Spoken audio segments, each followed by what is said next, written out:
ဒီနောက်တစ်ဘက်ကကွန်ပိုးနန့်တွေထိမှဆိုလို့လှည့်ဒီဘက်ကဟီကန်လေးနဲ့ပြန်ထိုး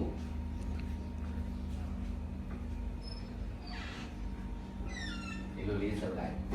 ဒါကြတော့ဗာနဲ့သုံးသွားလဲဆိုရင်ဟီကန်ရဲ့ခဲရှင်ရိုးအထူးတွေလုံးတာဒီမနေ့ကသုံးတာလည်းမတူစနစ်ကဘယ်ဟာပို့ပြီးတော့ရှင်းတော့ဒီမနေ့ကတော့ကျိုးခဲကောင်းနဲ့သုံးတာနဲ့အခုဒါနဲ့သုံးတာဘယ်ဟာပို့ကောင်းဒါပို့ကောင်းတာဆိုတာကဆိုလိုရင်းကမနေ့ကတော့ခဲရှင်ကျိုးနဲ့ခဲကောင်းနဲ့ဖိပြီးပုတ်တယ်ဟဲ့လို့ရှိရင်ပုတ်တဲ့အချိန်ကြီးများလို့ရှိရင်တလိုင်းနဲ့ရှိတဲ့ပင်တွေအကုန်လုံးပါဖြစ်အနေရရှိတဲ့ IC ကဒီမှာ CPU ရှိဒီမှာ power IC ဒီမှာ CPU အဲ့ဒီတော့ CPU ကလုံးဝမကန်ရသေးတဲ့အနေဒါချိတ်တွေရှိနေတယ်ဆိုရင်ဒီ power IC ကို revolve လုပ်ချင်တာပဲဖြစ်ဖြစ် replay လုပ်ချင်တာပဲဖြစ်ဖြစ်ဟီကန်နဲ့ခဲသွားရှင်းလို့မရဘာဖြစ်သွားပါလဲဟီကန်နဲ့သွားပြီးရှင်းလိုက်တယ်ဒီဘက်က CPU အပူသွားထိပါ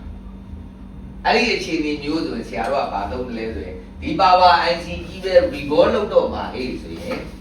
ခဲရှင်ကျိုးအပါလေးနဲ့ခဲကောက်လေးနဲ့ပြန်သုံးရတယ်။ဘာဖြစ်လို့လဲလို့ဘက်တူဘက်မှာ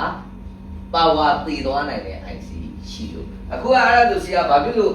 ကျိုးတဲ့ခဲကောက်ဟီကန်နဲ့ရှင်းတာတော့ဘက်တူဘက်မှာ CPU ဖြုတ်တာCPU ဖြုတ်တာလို့ CPU မဖြုတ်တာပဲနဲ့ဟာကျွန်တော်ဖုန်းလေးအားမဝင်လို့